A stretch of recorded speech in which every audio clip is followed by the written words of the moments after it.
This is episode 37 of the second season of the Exit Philosophy podcast. He's Rich Griffin. I'm Scott MacArthur. We welcome you wherever you are listening from, or if you are watching on our YouTube page, youtube.com/@Exit Philosophy. Encourage you to go and check out Griff's recent chat with the great Dave Van Horn, which was posted earlier this week on our YouTube page. And we'll get that up on the podcast audio page as well. Maybe pump it out this weekend, because it's a conversation that is going to live in perpetuity as I lead off with some big words.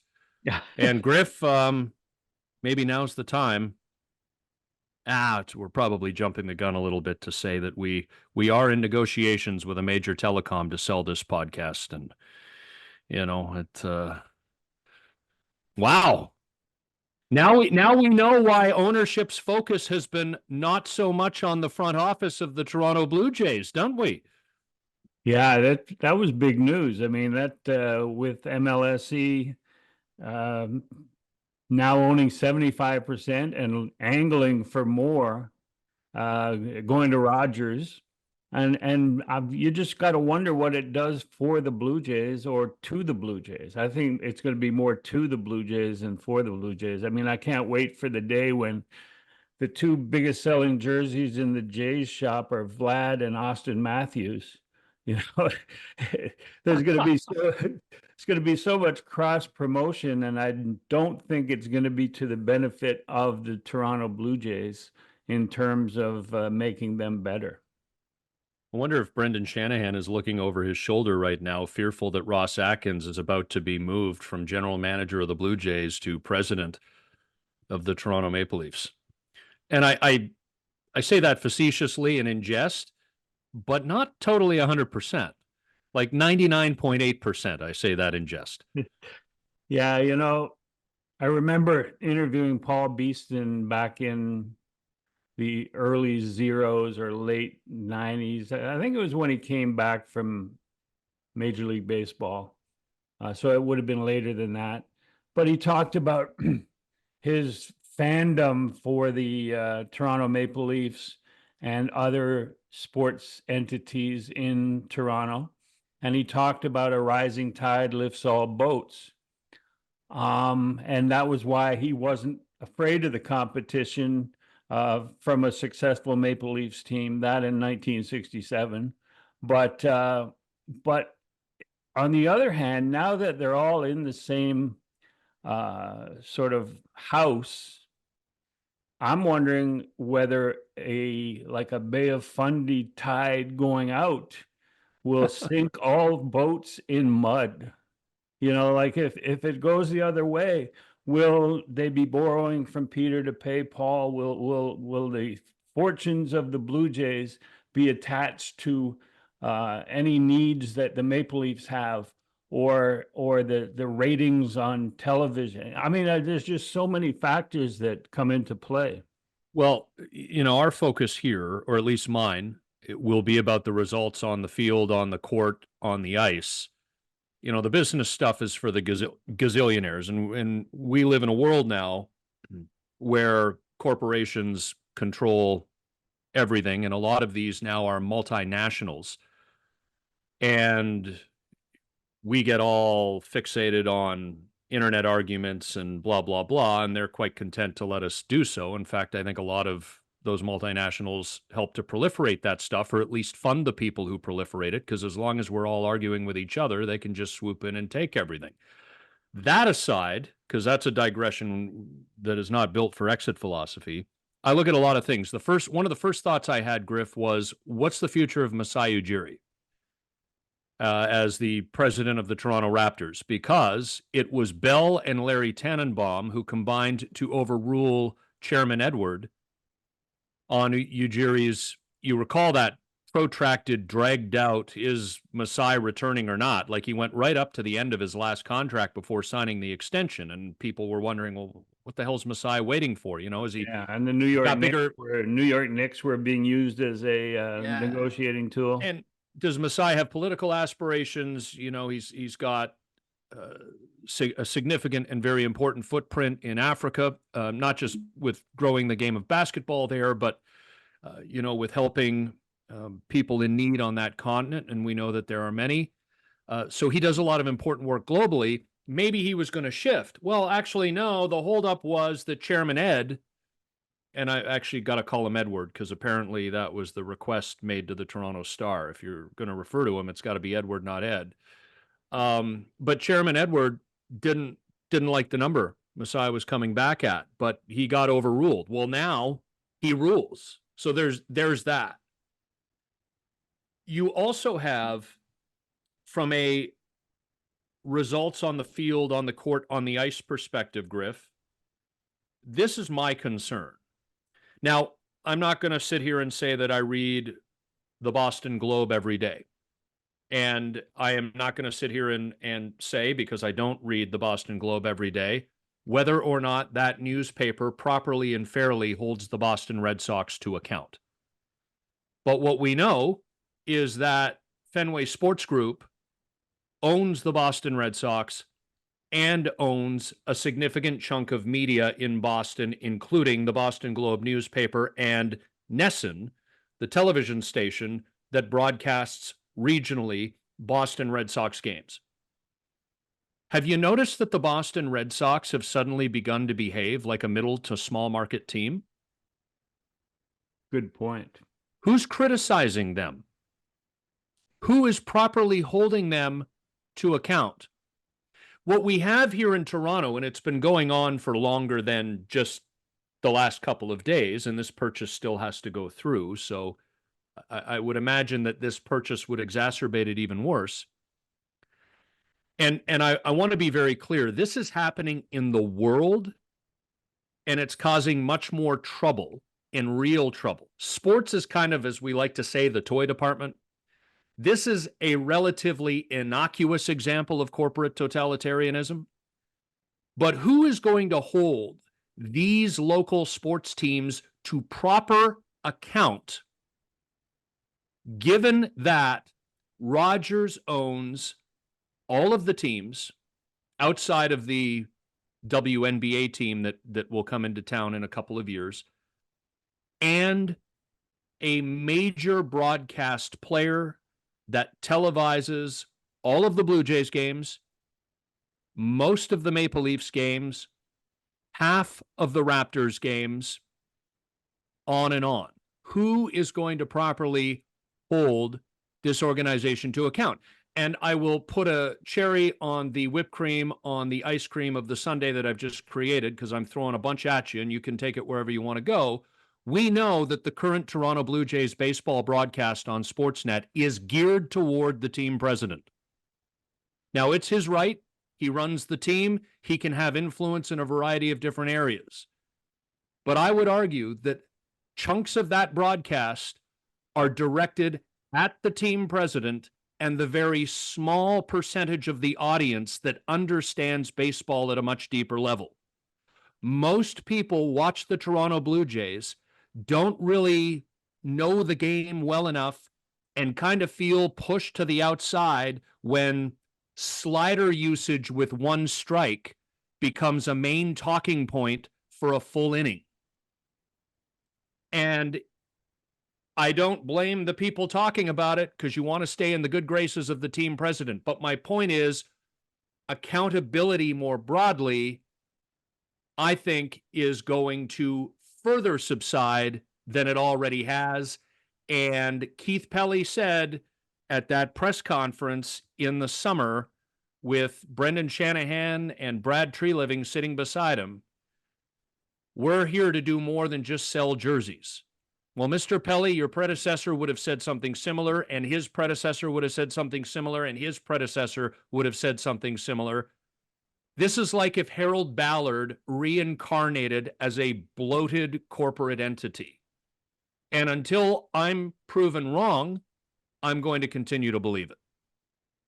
Yeah, I mean, the fact that the only post-sale announcement interview with Edward Rogers was with Ron McLean, who is part of that media conglomerate, tells you what supports what you're saying. I mean, We all hated the fact that the only news organization in Russia, in the USSR, was Pravda. Well, now in the US, you've got a division with Fox and CNN, MSNBC. And now in sports in Canada or in the GTA in Toronto, in this market, you've got Rogers and Sportsnet. Yeah, it's difficult to understand what's going on and what will be the future repercussions, but I can only relate to what has happened in my past, in my history. And I just remember in 1968, when the Expos came into being and Charles Bronfman was the owner, John McHale was named president, Jim Fanning was named GM, and Gene Mauch was the manager. All four of them highly respected. Charles Bronfman was recognized as saving the franchise, as being a huge, legitimate baseball fan. He went to spring training and wore number 83, which was one of his products, wore it every spring, went to spring training and took a personal interest in the offseason of his players in those early years.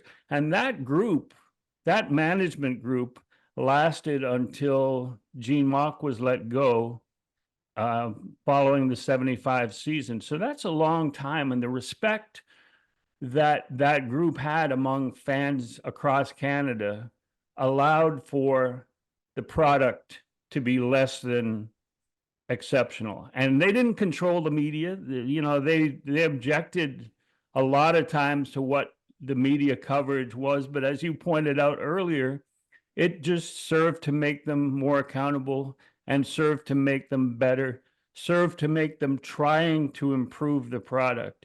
But I think the fact of the stability of that group and the respect that it had within the community across Canada helped save that franchise.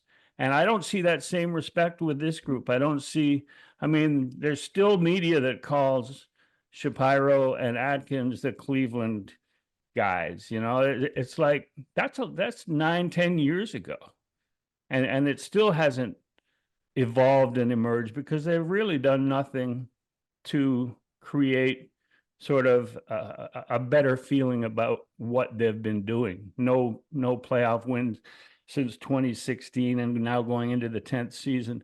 So that's my stance on that. It's not a great situation with, as you point out, the team message, the organization message coming from an entity that is under the umbrella of the ownership of all of these teams. Yeah. I mean, look, this is not individual ownership in the sense that it's not a singular human, but in its own way, it kind of sort of is, because Edward Rogers is the chair of Rogers Telecommunications. It is the corporation that owns all of these teams. And I did read Dave Feschuk's piece in the Toronto Star, and he had talked to Tim Leiweke, the ex-president and CEO of MLSE, who had a 2.5-year run in the mid-2010s that really shook the tree and brought Brendan Shanahan and Masai Ujiri into the fold. And as frustrating as the Leafs have been in April and onward, and by onward I use that very loosely because there have only been a handful of games in May in Brendan Shanahan's tenure, but there has been success in the regular season. The Raptors win the title in 2019. That was an exciting build. Masai proved himself to be a guy who was really willing to bet on his own intuition and on his own gut and his understanding of the sport. Trading DeMar DeRozan was not popular. Bringing in Kawhi Leonard, who had only played a handful of games the previous season for the Spurs, one of the best players in the league, but is this guy healthy? What's going on with that leg? And it all worked out. And that's a bet on yourself moment. And there's cachet and there's a lot of runway that goes with that. Although one wonders at some point if that begins to expire, given that the Raptors have not been very good since the bubble in the COVID years. So you have all of that. And Leiweke is telling Feschuk, this is actually good. Because Keith Pelly now deals directly, essentially with an individual. He doesn't have to negotiate the Bell Rogers relationship, and Larry Tannenbaum with that 25% stake is often in as the tiebreaker and blah blah. So you're not running around trying to finagle all of this stuff and get people to come together and see things the same way. I read that piece though, and I just saw the CEO's job got easier. I didn't see the trickle down to fan satisfaction. I didn't. You Yeah. know, Lewicki's talking at an executive level, this becomes easier. I'm sitting there as a somewhat removed fan of these teams, thinking I'd like to see them do well. So it's easier for the CEO to go to one individual or one board, Rogers board. Okay, so the Leafs are going to be playing deeper into May and maybe June. The Blue Jays are going to start winning games in October at some point. The Raptors are going to bounce back. Toronto FC is going to resume its role as a consequential and competent organization. Like, where's this from the fan perspective? Right. And so I can't, because I don't really trust Edward. Yeah, I always fall back on the old saying that absolute power corrupts absolutely. And when there's no critique coming from outside, there's no voices to point things out, which, you know, I know that all of the journalists feel that they're independent of they're not being told what to write. Okay, but the power is there, the absolute power in Toronto sports is there, and I'm not sure that that is the best thing that's happened to any of the franchises. I'll say this, Griff, because I know we want to move on at some point here, but I'm a former radio host in the city of Toronto, and I was never told what to say or what not to say. But you can be damn well sure that common sense simply dictates to the self, I want to say this about that executive. I feel that that executive should go. I've got to really sandpaper the rough edges of these words.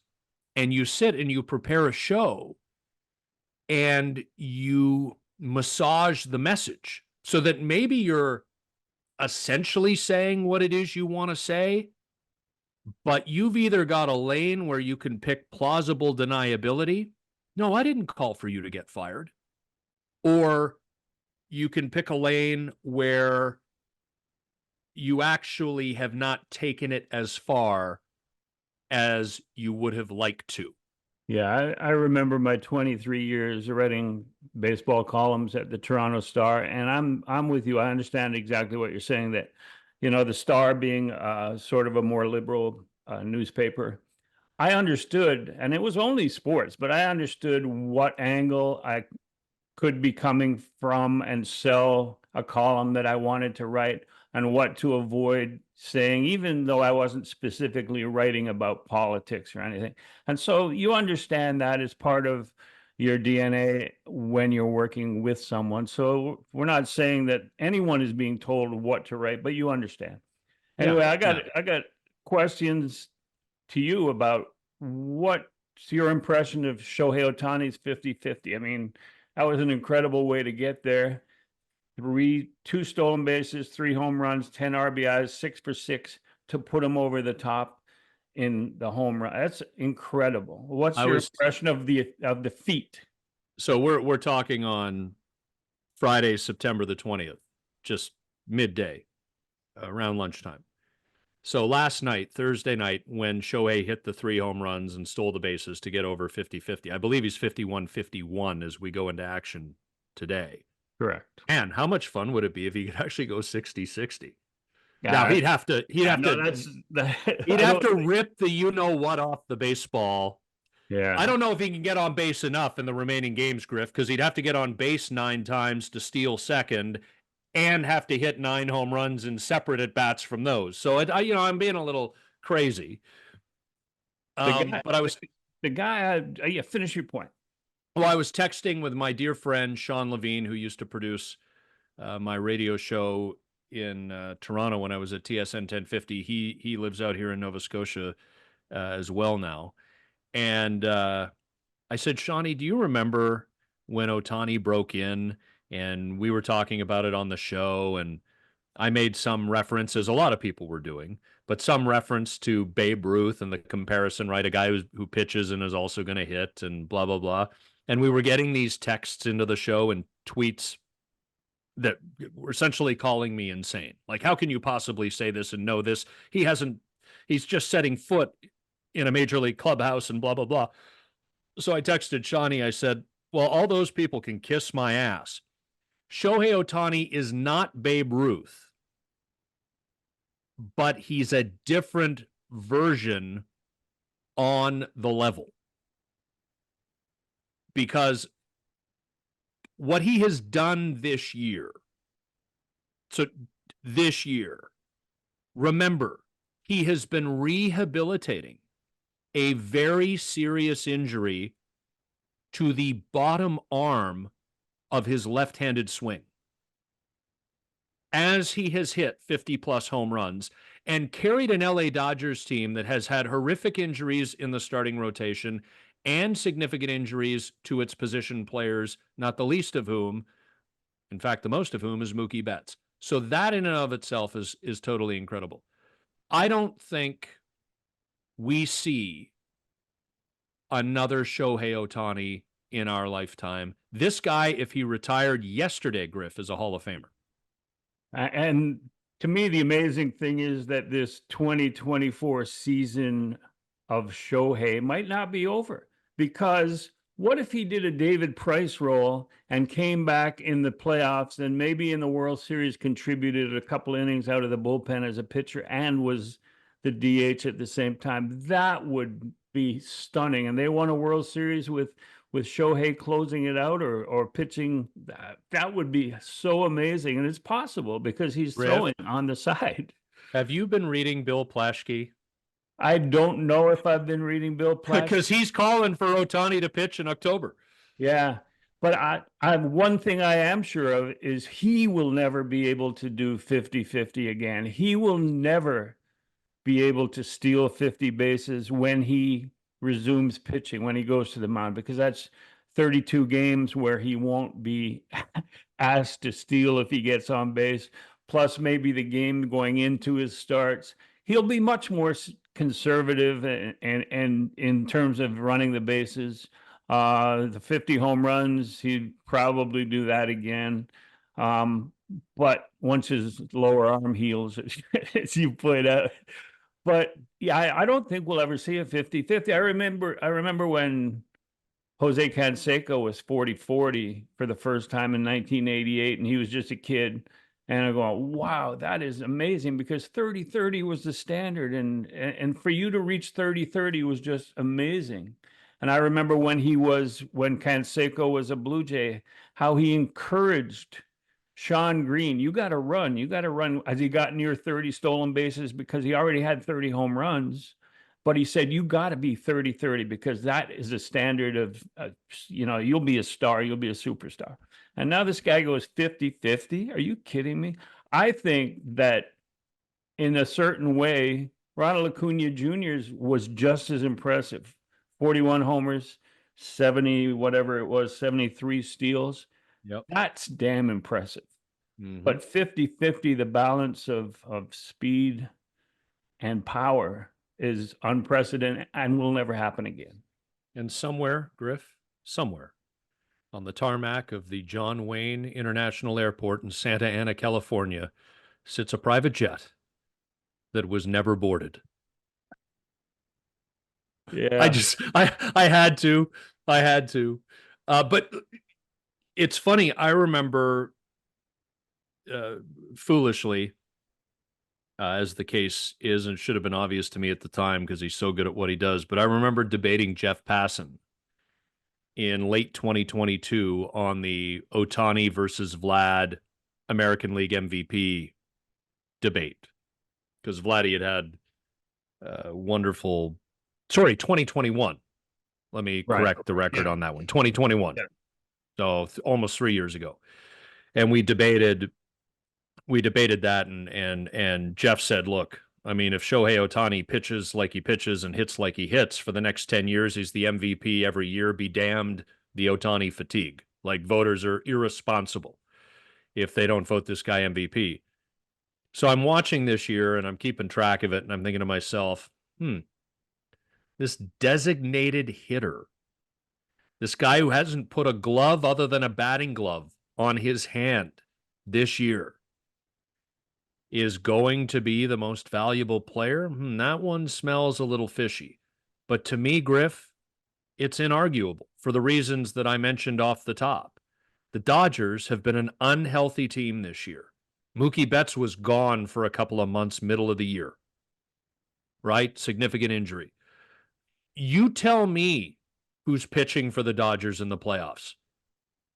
The infirmary, it's actually quite sad what's happened to Dustin May and the fact that Walker Buehler is kind of coming back and showing signs, but his arm issues have lasted 2.5 years now. You know, Gonsolin, it's come and go. Kershaw, I salute to Clayton Kershaw for being as healthy for as long as he was. That delivery, you know, that hitch in his delivery, I mean, the fact his back held up as long as it did was incredible. But, you know, so they've got Glass nose down now. Like, it's a grind out there in LA. Well, you know my feeling. We've talked about it, about designated hitters and MVP and awards. I'm just not a big DH guy, because my argument has been, contrary to the NBA, to basketball, even to hockey, if you're a DH and you have 6 at bats and five plate appearances and you reach base a couple of times, you might be on the field. You might have your head stuck out of the dugout and be on the field for 30 minutes in a 3-hour game. Well, maybe less now because of the pitch clock, but 30 minutes is all that fans get to see you, and you're being considered the MVP. But I'm changing my mind on this one, because where would the Dodgers be without him? But the guy that I admire the most from what happened on that game, the 10 RBIs, that epic game, is Skip Schumacher, the manager of the Marlins, who came out after the game and said that his respect for the game, for Shohei, what he's doing. You know, he could hit a home run, whatever, which he did. They had first base open and they didn't walk him. You know, John Schneider would have put him on even if first base wasn't open. But he respected the fact that the fans had paid to see Shohei Ohtani play, and that Shohei Ohtani deserved the respect that you challenge him. And I remember when Barry Bonds was going for the home run record, and I forget who the Expos manager was, but he hit it in San Francisco. And the Expos pitchers challenged Barry Bonds every at bat. You know, threw him the regular stuff, didn't nibble at the corners, and he hit home runs. And that's respect for the game, respect for the history, respect for the future, respect for the fans. And you got to admire Skip Schumacher for that. Yeah. And I know you're referring to Schneider with Aaron Judge. Griff, to me, if the Marlins are life and death to make the playoffs, they're within their rights to approach that differently. But the Marlins are one of the worst teams in baseball. Let's give our fans a show. You know, Shohei could strike out 4 times and have an off night, or he could hit 3 home runs and steal bases and become the first player ever to do something 50-50. You know, same with the Jays and Judge. The Jays were out of it by then. That's what I can't understand about the Jays situation with Judge. You had a park full of fans who wanted to see Judge swing the bat. And I've spoken to John Schneider about what are your goals the rest of the season when they had dropped out of it, when they had realistically dropped out of it. Is your goal to see players develop? That's why he can switch Ernie Clement and Leo Jimenez between second and short, see who can play which, not worry about it.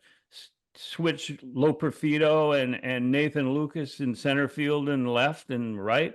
Because it doesn't matter. You want to see. Well, if you want to see, why are you walking Aaron Judge when you can see your pitcher facing the best American League hitter and one of the premier sluggers maybe in the history of the game? Well, why are you doing that? Are you trying to win? He claimed he was never trying to win specifically, that they wanted to play well, they wanted to see, they wanted to play hard. And you can do that while at the same time allowing fans who paid good money, $14 a beer, to witness one of the best players in the game. Yeah. It's special. And this guy, I'll repeat it, Ohtani, Griff, he's going to the Hall of Fame today. Like, if he retired today, in 5 years, he'd be in. I know somebody would argue he doesn't have the tenure. You know, this is what, year 7 of his Major League Baseball career. I think that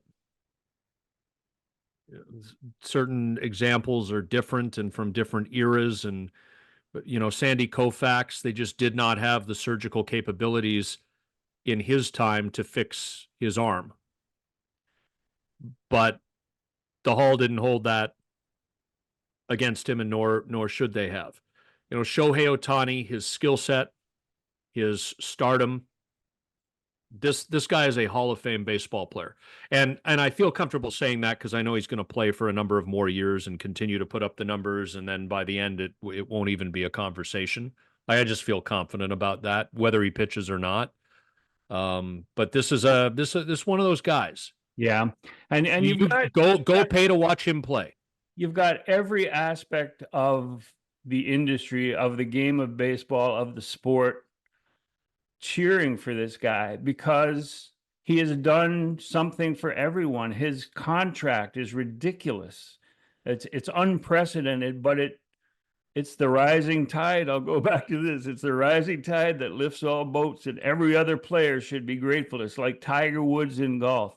You'd be grateful to that guy. It's like Caitlin Clark in the WNBA. You'd be grateful to that woman because she is lifting your salary level. And within the game, I don't know any player who goes, oh, God, send him back to Japan. You know, no, he's welcome here. Everybody loves him. The fans love him. He looks normal. He looks fans in the eye through the TV, through the cameras. And this guy's just, it's hard to believe that somebody could have that kind of charisma and that kind of talent. And God bless him. He's a Hall of Famer. I remember Griff. Even if his comeback as a pitcher doesn't work out, even if something's more wrong with his arm than we think. But I do think he'll be able to come back and pitch. But just to continue his career, and maybe if he's not going to pitch anymore, he could play the outfield. Who knows? But this guy is unbelievable. Well, and if he doesn't pitch anymore, he'll probably be 40-40 minimum for how many more years? He's not that old. What is he, like 30? You know, or right around 30 on either side. Like, he's still a relatively young player. I remember, I'm not a big NBA guy, not a big basketball guy, but I remember going to a Raptors Miami Heat game early in the 2013 season at what was then the Air Canada Center, and I saw LeBron James play live. And that was all I thought about when I left the building that night. I can now say that I watched LeBron James play in person. Like that, I think there's an importance as sports fans, because we love to hate on the greats when they play for a team we don't like or whatever. Like, if I'm a lifelong Bills fan, I'm not, but if I'm a lifelong Bills fan, I probably didn't really love the fact that Tom Brady would come into my stadium once a year and wipe my ass. Oh, and then do it again in his stadium to my favorite team at some point the same season, right? Twice a year it was a whooping.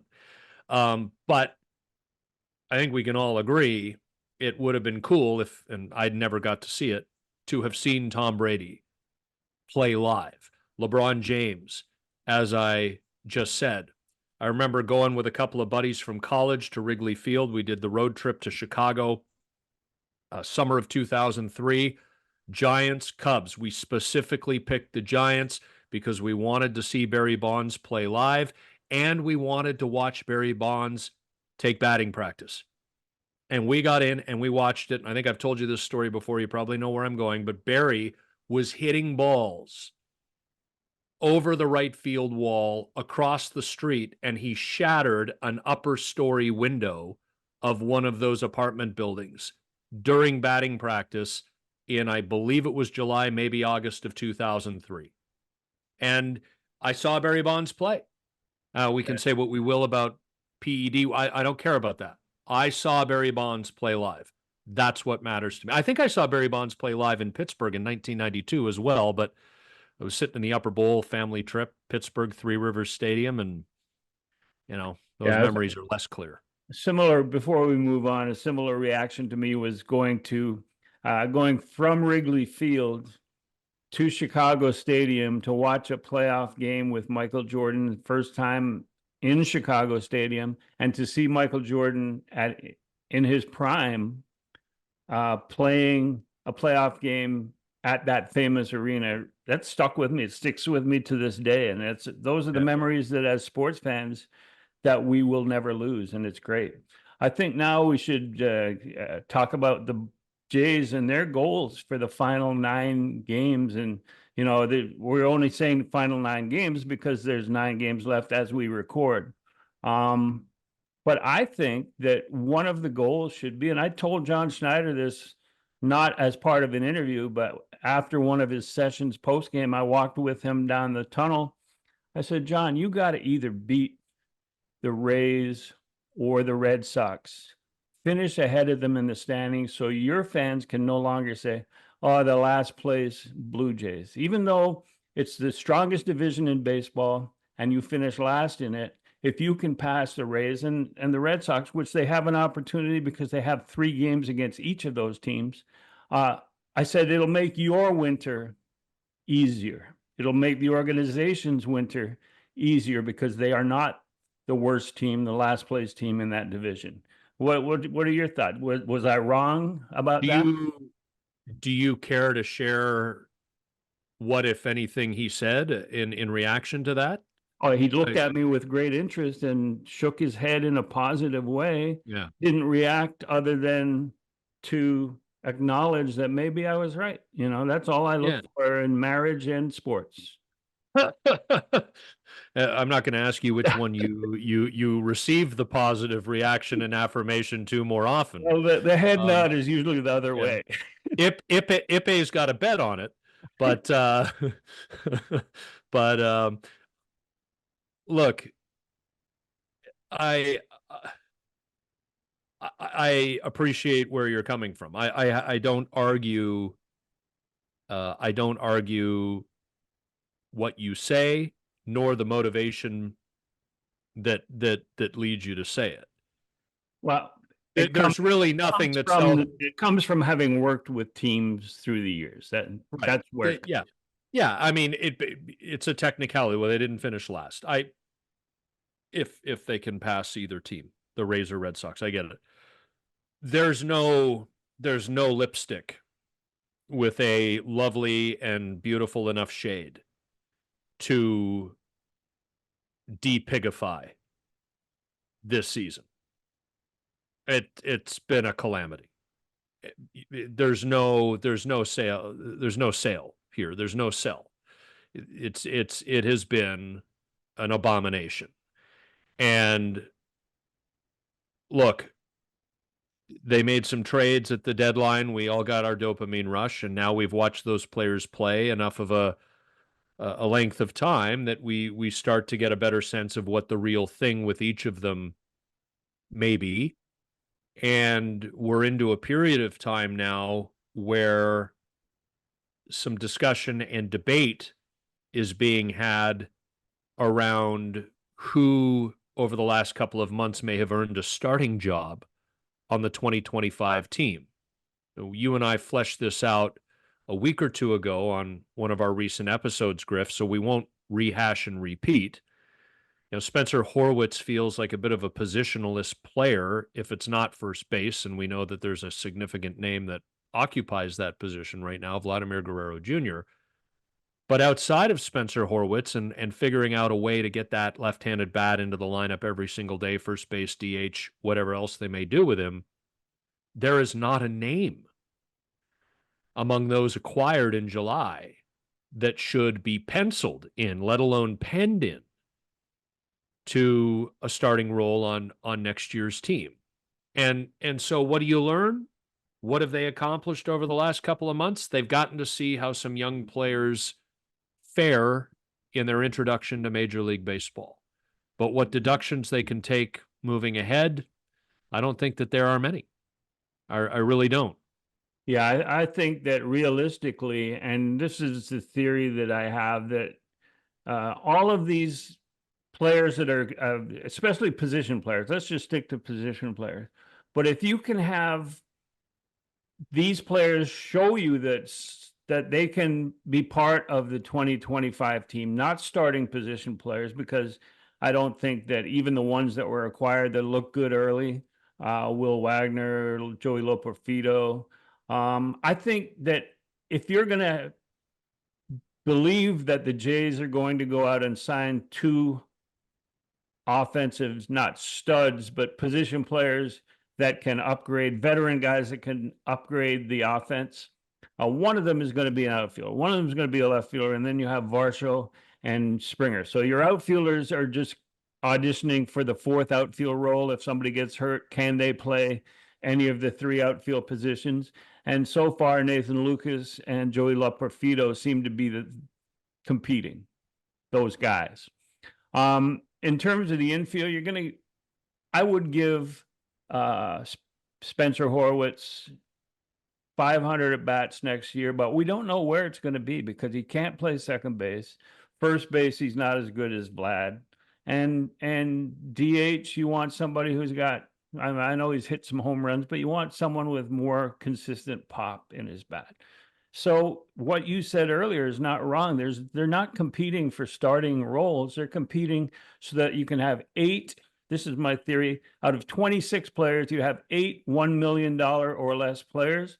That allows you to go out and spend money to reach the 225 million plateau that they established on opening day of 2024, and that they seem willing to match next season. And all the trades that they've made at the trade deadline, they got about 43 to 50 million that they can spend.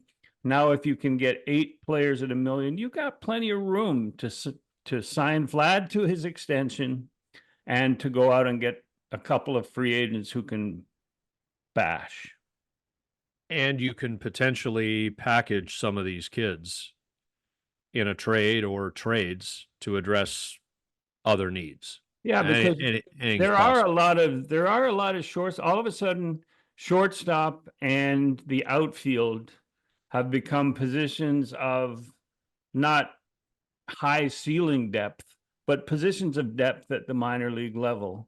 And so you can and should package some of those guys, because with 4 farm teams, you're always bringing in new players through the draft, through signings. You can't have room for everybody. So let's see them make something out of the guys that are on hand now. And that the only way to do that is via trade and packaging to a team that has a need and also has a player that is going to be out of their price range by next season, because the Jays have proved that they can't afford to be in that top 10.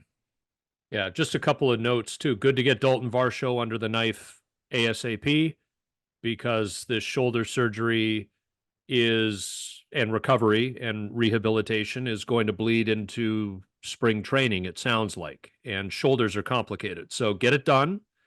The sooner you get it done, the sooner you're close to 100% as early as possible next spring, or as early as possible into next season. Finish this sentence for me, Griff. Bo Bichette's season has been a blank. Shit show. That one word? But I don't think he needed the last 11 games. it would have been nice if he was healthy to have him go out there and for his own well-being, show that he could still swing the bat. But it wasn't important to what the Blue Jays need to do. It wasn't important to teams that may be scouting for a trade. They're not going to look at the last 11 games of Bo Bichette and say, okay, he played really well. Let's go trade for him. Let's give them a package of prospects that they can't say no to. I think it's probably merciful that his season ended with a minor injury like a fracture of the middle finger. It's somehow appropriate that his middle finger was the one that was damaged. Can't hold it up. Right.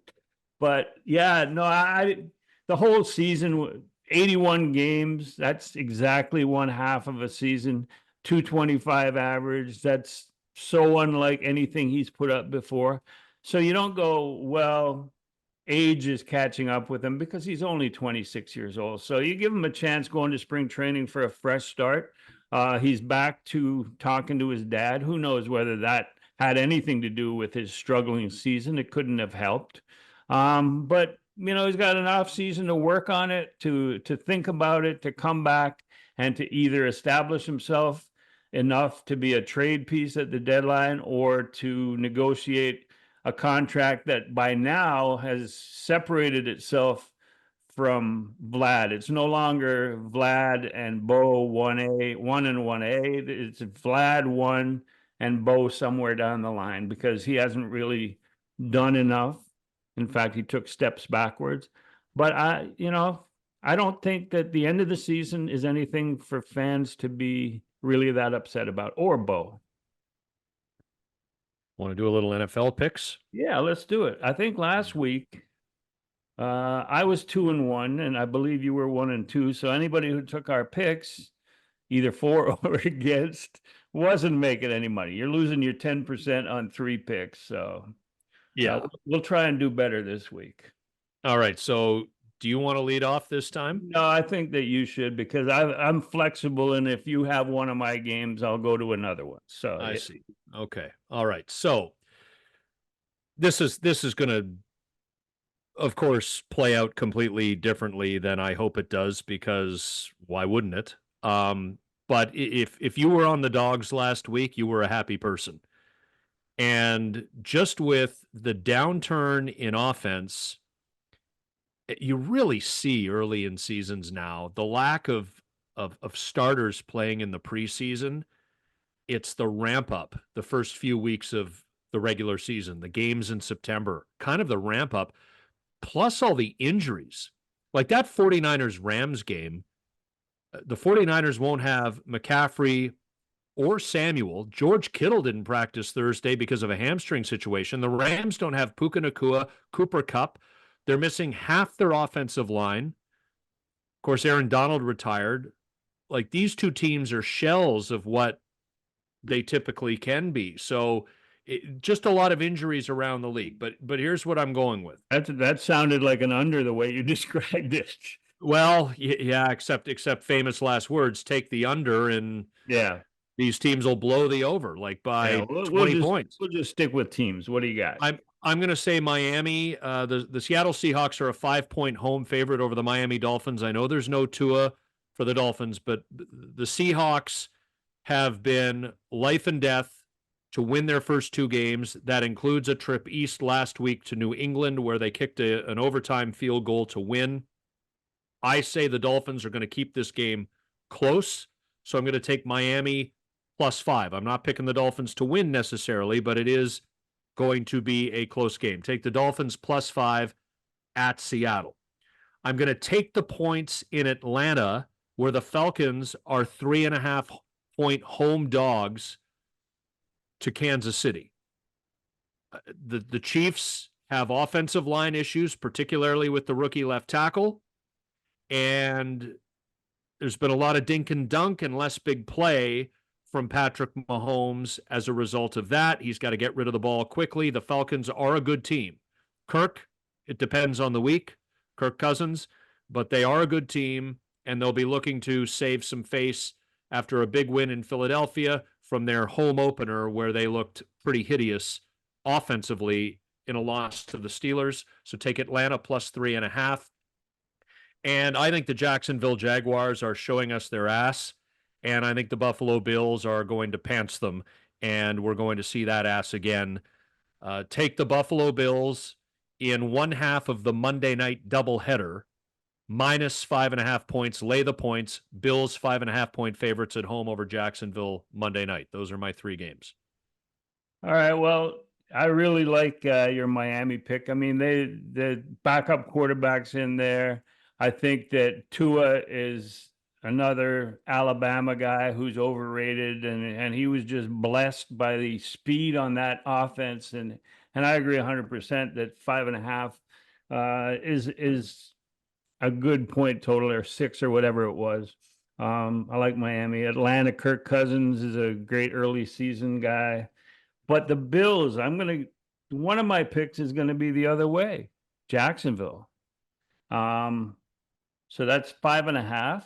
I'll take the 5.5. So people are going to have to decide between you and me.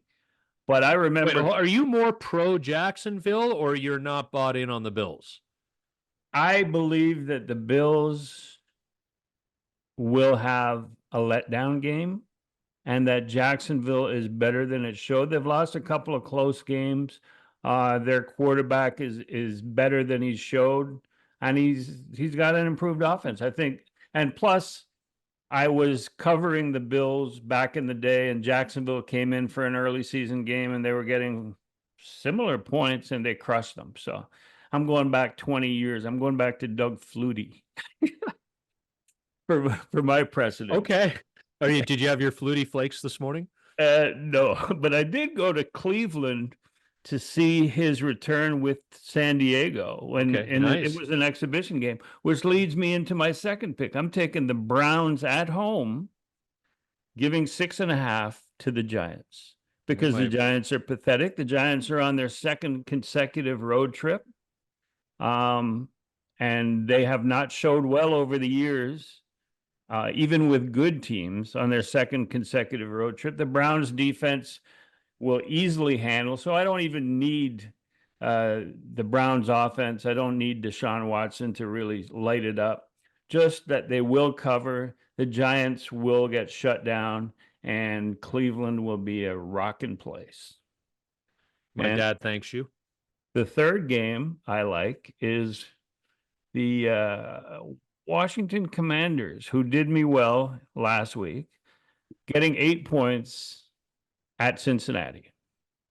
I think Cincinnati is a Jamar Chase mess, that they're not all on the same page yet. The Commanders are going to be able to ride the quarterback's total package of offensive skills. There's a rookie. You got 2 LSU quarterbacks going at each other. I think that he'll be able to maybe even backdoor cover 8 points. But I like the Commanders, who won with 7 field goals last week against the Giants, against whom I bet in another game this week. So I'm just riding the wave of the same teams. And those are my 3 picks. So I got Browns minus, Jacksonville plus, and the Commanders plus. Beautiful. Well, this was a lively conversation today, Griff, and of course we'll revisit those NFL picks next week and make another set of 3 each. Lively conversation, the Rogers purchase of MLSC, and the state of the Toronto Blue Jays when we reconvene next Friday.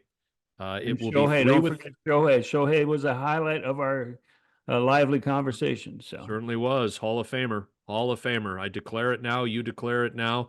And when we reconvene next Friday, there will be 3 games left against the Miami Marlins. Skip Shoemakers or Schumacher.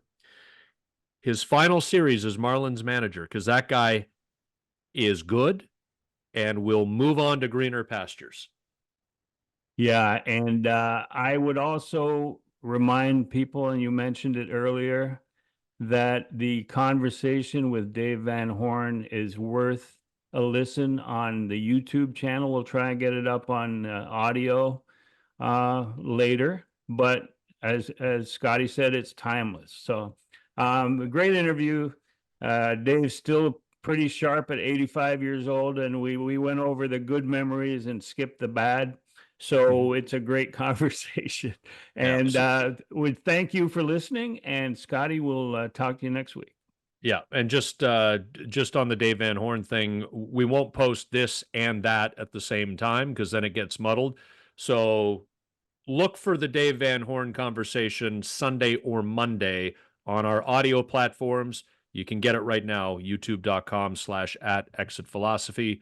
Have a great weekend and a great start to next week. We thank you for listening. Thanks, everyone.